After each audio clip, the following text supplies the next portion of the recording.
اللہ جب کسی سے ناراض ہوتا ہے رزق نہیں چھینتا، آب و دانہ بند نہیں کرتا، سورج کو حکم نہیں کرتا کہ اس کے آنگن میں روشنی نہیں پھیلانی، چاند کو نہیں روکتا کہ تیری کرنیں اس کے ویڑے میں نہیں پڑنی چاہیے، بلکہ اللہ جب کسی سے ناراض ہوتا ہے سجدوں کی توفیق چھین لیتا ہے۔ سجدوں کی توفیق چھن گئی تو پھر سمجھو اللہ ناراض ہے، اللہ راضی نہیں ہے۔ اور اگر سجدوں کی توفیق نصیب ہو جائے، کسی نے واصف علی واصف مرحوم سے پوچھا تھا کہ کیسے ہمیں پتا چلے گا کہ ہماری نماز قبول ہو گئی ہے، تو انہوں نے کہا تھا ایک نماز کے بعد دوسری عطا ہو جائے تو سمجھ لو پہلی قبول ہو گئی ہے۔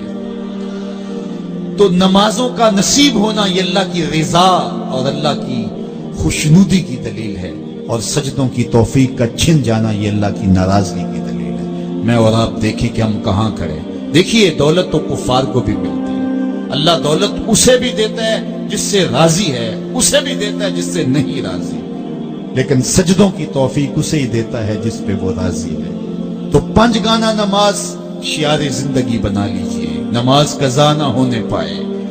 قیامت کے دن بے نمازی اس صف میں کھڑا ہوگا جس صف میں نمرود کھڑا ہوگا، جس صف میں حامان کھڑا ہوگا، قارون کھڑا ہوگا، شداد کھڑا ہوگا۔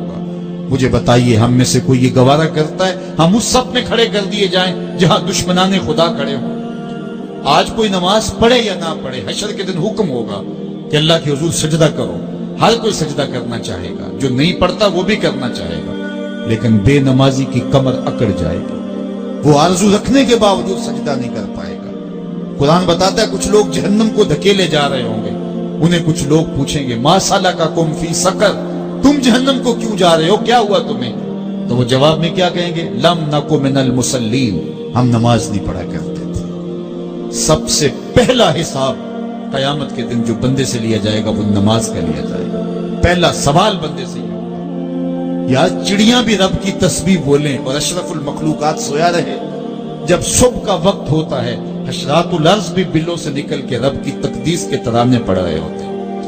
درختوں کی شاخوں پہ چڑیاں پرندے وہ بھی اللہ کی تقدیس کے ترانے پڑھ رہے ہوتے ہیں، حشرات الارض بھی اس کی تقدیس کے گیت گا رہے ہوتے ہیں، اور اشرف المخلوقات خراٹے لے رہا ہو، اس سے بڑی بد نصیبی کیا ہو سکتی ہے؟ آئیے 5 گانا نماز شعار زندگی بنا لے۔ اس مجلس میں اگر کوئی بے نمازی ہے تو آج عزم مصمم کر کے یہاں سے لوٹے کہ آج کے بعد نماز نہیں چھوڑوں گا، اور اگر آپ 5 گانا نماز کی عادت رکھتے ہیں تو آپ کو مبارک ہو، لیکن یہ عزم کر کے جائیے اپنے گھروں میں، اپنے اعزاء و اقرباء اور اپنے دوستوں میں اس زور سے تلقین اور تاکید کریں گے نماز کی کہ وہ پکے نمازی بن جائیں گے۔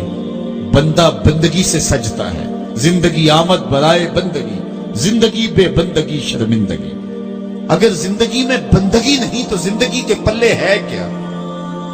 علماء نے لکھا ہے کہ یہ سارے درخت حالت قیام میں ہیں، چوپائے حالت رکوع میں ہیں، مینڈک تشہد میں ہے، اور حشرات الارض سجدے میں ہے، اور انسان اشرف المخلوقات ہے۔ اس کی عبادت میں درختوں کا قیام بھی رکھا گیا، اور رکوع بھی رکھے گئے، اور سجدے بھی رکھے گئے، اور قعدے بھی رکھے گئے، اس لیے تاکہ اس کی عبادت تمام مخلوقات کی عبادات کی جامع بن جائے۔ لیکن اس کے باوجود اللہ کے حضور سجدہ ریز ہونا پسند نہ کرے تو بتائیے کیسے رحمتیں اس کے اوپر اتریں گی؟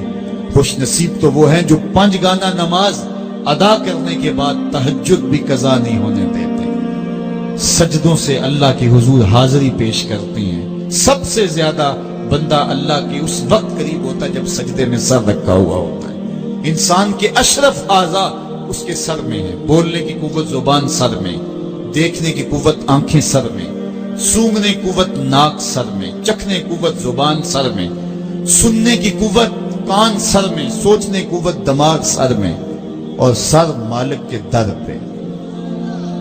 ناک بھی رگڑ رہا ہے، پیشانی بھی رگڑ رہا ہے، اور زبان سے کیا کہہ رہا ہے؟ سبحان ربی الاعلی، مالک مجھ سے نیچے کوئی نہیں، تیرے سے بالا کوئی نہیں۔ انسان کو بندگی کا ذوق جب نصیب ہو جاتا ہے، جب اس کے حضور بندہ جھکنے لگ جاتا ہے تو پھر وہ کسی کے آگے نہیں جھکتا۔ وہ ایک سجدہ جسے تو گراں سمجھتا ہے، 1000 سجدہ